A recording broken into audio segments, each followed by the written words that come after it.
Fala galerinha, ligado no Sou Mais Bahia, Vitão na área, seu apresentador simples, humilde e modesto, para mais um vídeo aqui do SMB Live, dessa vez um coletiva comentada, né? Como tô cansado de ouvir Anderson, sei que você também, foi uma entrevista de 19 minutos e 40 de pura blá blá blá. Cortei as perguntas, mas eu acho que pelas respostas, que é o que nos interessa mesmo, dá para você perceber aí, ele fica irritado, despreparado, destemperado, ríspido, ácido nas perguntas e irritando cada vez mais os repórteres que tentam fechar o cerco para que ele responda e que ele dê algum tipo de esclarecimento para a torcida tricolor, né? Mas enfim, vou colocar aí sem muitas delongas. Espero que esse vídeo não fique muito longo, mas vamos repercutir aqui. Eu quero seu carinho e sua companhia aqui pra gente poder compartilhar dessa coletiva deste homem que está aí, né, liderando o nosso Esporte Clube Bahia. Vou colocar na tela que ele fala aí sobre saída de Mugni. Vamos ouvir. Eu tirei Mugni, porque o Mugni fisicamente já estava esgotado, só isso. A gente acha que a gente faz substituição às vezes é por ordem só técnica. E tem um aspecto físico também que é predominante. A gente na hora, vamos tirar um volante. Quem é que tá mais desgastado? Visivelmente, se todo mundo enxergasse bem, ia perceber que o Mugni já estava exaurido, porque correu muito, se dedicou bastante. Eu tenho mais 15, 20 minutos. Eu não posso estar com um jogador que não vai conseguir sustentar. Então a saída dele foi física, desgaste. Foi um jogador que correu, gostaria que ele terminasse o jogo, como todo mundo, né, gostaria, eu também gostaria, só que ele já não aguentava mais. Essa é a minha interpretação. Não concordei 100%, e até porque eu acho que, por mais que ele estivesse cansado e tudo mais, ele ainda assim estava correndo muito mais do que o Marco Antônio, por exemplo. Estava correndo muito mais do que vários outros jogadores. Sim. Teria permanecido com ele, forçado mais um pouquinho, de repente segurado mais uma substituição, né, e permanecido com ele em campo e colocado algum outro cara que pudesse correr tanto quanto ele corria para poder deixar com que ele ficasse mais próximo da área ou com uma função em que ele pudesse contribuir melhor, enfim. Vamos adiante, né? O bate-boca dele com o Jailson Baraúna, né? Mais um repórter que ficou irritado e que tentou fechar o cerco para ele, e ele acabou sendo um pouco ríspido, né? Embora ele tenha algum tipo de razão, né? Do jeito que ele está aí pendurado no balanço, no comando do Bahia, ele precisaria ser um pouco mais tranquilo, né? Ao responder, até porque ele tem mais do que se desculpar do que, né, pedir desculpas. Vamos nessa. Poderia ter colocado o Caio Vidal, o Patrick, e demorou muito a trocar. Essa é a minha opinião. Tudo bem. É que eu falo o seguinte, você tá aqui pra fazer uma pergunta ou para ter sua opinião. Essa é a minha primeira coisa. Não, você acabou de falar assim que você teceu a sua opinião. Eu quero a sua. Tudo bem. Mas é o seu papel, o seu comentarista da transmissão.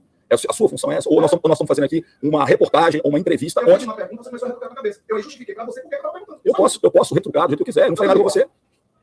Você vai deixar eu falar, não? Mas você não vai ser perguntado. Você vai deixar eu falar, não? Você vai deixar eu falar? Fala a verdade. Então tá bom. Então, a primeira coisa, eu acho que o começo do jogo nosso foi muito bom. Diferentemente do que você falou, foi muito bom. Pega tudo que você pegou, você vai ver quantas oportunidades foram criadas, o gol que foi anulado. Né? Até então, a gente estava com o domínio completo. O time deles foi uma vez sequer no nosso ataque. Nenhuma vez. Então essa é a primeira coisa. Segunda coisa, nós tivemos um gol anulado. E eu acho que aí sim, emocionalmente, né, os jogadores sentiram bem. E a conexão nossa com a torcida, ela se acaba um pouco ali. Por quê? Logo em seguida nós tomamos um gol. E logo em seguida tomamos um segundo gol.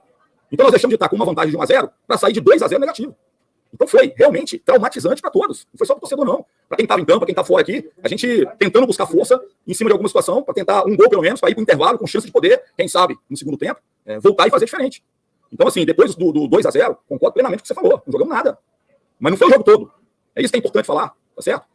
Não jogou nada, é aquele negócio, né? Nem tudo tá errado na derrota e nem tudo tá certo no triunfo, né? Mas dadas as circunstâncias do que tem acontecido aí com Ederson no comando do Bahia, essa máxima não pode ser aplicada para ele, né? Então ele tá tentando sempre se apegar a um ou outro detalhe para esconder a incompetência dele à frente do Esporte Clube Bahia, né? À frente do futebol ali do Esporte Clube Bahia. Vamos pular porque ele passa um longo tempo tentando se justificar e depois percebendo que ele tinha sido ríspido demais, e aí a gente vai pular, viu? Que haja paciência. Então a diferença que era de 6 pontos no quinto colocado, aumentamos para 7. Aí, Anderson, então você está contente? Claro que não. Eu queria o triunfo. E entendo a ansiedade do torcedor. O torcedor quer subir ontem. Só que nós vamos participar das últimas rodadas do campeonato. Esse time que nós enfrentamos aqui, ele está brigando para não cair. Ele vai dar a vida para não cair. Como a gente ano passado estava brigando para não cair. E quem veio aqui, muitas vezes apanhou. Perdeu o jogo. O Bahia ganhou jogos. Naquela reta final ali, tá na zona de rebaixamento, ganhou jogos importantes. Por quê? Porque está dando a vida. Quem está quase morrendo na competição, dá a vida também.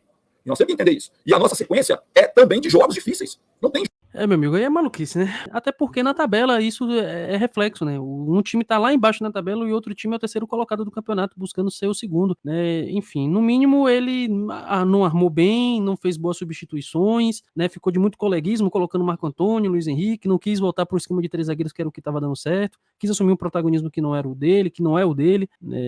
No final das contas aí ele exalta esse um ponto, que pra nós é até válido isso, né? Afinal de contas a gente ia perder, ia deixar um ponto a menos. Mas pra ele não pode ter esse pensamento, né? Ele não pode ficar pensando que foi um ponto. Foi um ponto que ele perdeu. Foi 2 pontos que ele perdeu dentro de casa. Até aqui ele falou que ele não tinha perdido. Ok, ele não perdeu, mas é como se tivesse perdido, porque a gente chegou no final do campeonato e a gente precisa muito desses pontos. A gente precisa subir o quanto antes. Essa pressa não é só do torcedor, não. Tem que ser de dentro do clube. Tem que ter um pouco mais de dedicação, um pouco mais de trabalho, um pouco mais de, sabe, pensamento para poder colocar o Bahia em primeiro lugar sempre, né? E ele não coloca. Ele coloca os gostos pessoais dele à frente de tudo, colocando jogadores que não merecem ser titulares, né? Só porque ele acha que tem que ser. Não é o que ele acha. É o que os números dizem, é o que está acontecendo, é o que, né, o calor da torcida. Não é possível que 1 milhão de pessoas dentro do estádio dizem uma coisa, 40 mil dizem uma coisa e só ele diz outra. Só ele vê outra. Não faz o mínimo sentido isso pra mim. Mas não vamos se alongar muito aqui não, porque de novo, ele fica de muito blá blá blá e eu não tô com muita paciência pra ele não, e acho que você também. Luiz Henrique é um menino que teve um começo muito bom, que eu não estava aqui. A conversa que são as informações que eu tive.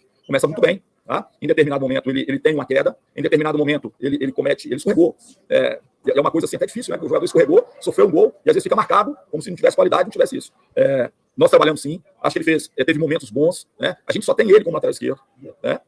O Rian, que é um menino que a gente fez 4, 5 treinos com a gente. Você imagina a gente colocar esse menino de qualquer forma, de qualquer maneira. Então, assim, a gente subiu o Rian agora, para começar a observar. Então, assim, a gente, na minha concepção, ele faz um jogo com bons momentos, com momentos que não foram tão bons assim, mas muito dentro daquilo que foi a equipe também. A equipe teve momentos de qualidade e teve momentos que não teve. Então, assim, eu acho que acima de tudo a gente tem que ter tranquilidade, porque é um jogador que já demonstrou que tem capacidade. Vamos tentar resgatá-lo dentro daquilo. Eu acho que ele, no jogo aéreo hoje, ele foi bem, ganhou disputas. Então, assim, tem coisas que foram positivas assim, na atuação dele. Agora, é claro que ele pode ainda melhorar mais. E talvez se o time, no geral, possa estar num momento melhor, eu acho que pode auxiliá-lo ainda mais a poder dar uma sequência boa aí nessa reta final.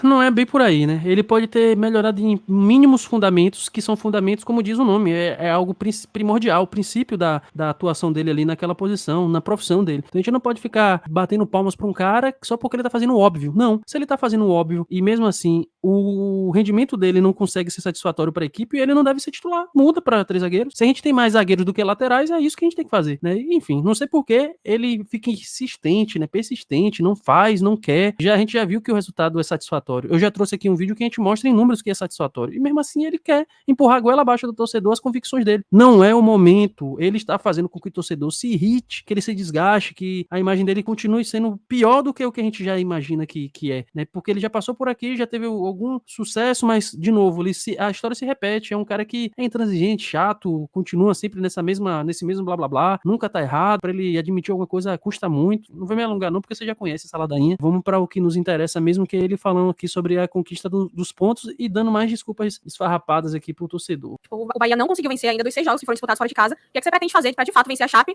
e também o Novo Horizontino? Só trabalhar, gente, não tem outro caminho. Não tem mágica, não tem nada. É trabalhar, aproveitar melhor as oportunidades. Teve muitos jogos que a gente teve a oportunidade de poder sair na frente, criar dificuldade para o adversário, criamos situações de gol. Não precisamos ser mais eficientes e eficazes lá fora. Mas é só trabalhando, não tem outro caminho. Bom, Anderson, você tem rodado bastante o time e, evidentemente, que a gente sabe de necessidades para isso, né? Agora, no momento que você roda, que você faz essas modificações, você não entende que essa equipe caiu de produção? É difícil falar, cara. Caiu como, né? Como eu falei, hoje a gente começa muito bem o jogo. Se o lance do Ricardo fosse validado, talvez o jogo fosse outro, mas o Cine... A rotatividade que ele quis dizer foi realmente maluquice, porque tem jogos em que ele vem com o Igor Torres, Rodaega e Raí, em outros jogos ele bota, né, muda completamente o time, bota a Rezende na lateral, enfim, essa é a rotatividade. Embora, de fato, a gente conte com um plantel reduzido e jogadores que estão passando por um momento ruim, e aí é necessário fazer as adaptações, mas ele prefere fazer adaptações num esquema em que ele gosta e que ele quer empurrar a goela abaixo, do que um esquema que pode valorizar as peças que ele tem à disposição. É isso, né, a gente começou aqui até com um espírito de boa vontade para poder assistir e termina com um espírito de irritação. Quero saber de vocês o que vocês acharam das perguntas, nem das perguntas, né, porque eu coloquei aqui só as respostas, mas eu acho que dá para entender mais ou menos qual é a pergunta pelo contexto, e quero saber de vocês aí o que você achou, né, das respostas de Anderson, se você ainda tem paciência com ele, acha que dá para levar até o final do campeonato, ou assim como eu, até para que ele não renove pro ano que vem, que eu acho que ele não tem um perfil pro nosso Bahia. Espero que acabem mandando ele embora e que a gente termine aí com o Bruno Lopes, que fatalmente deve ser menos pior e menos chato do que ele, né, para poder liderar nosso Bahia até o final da competição.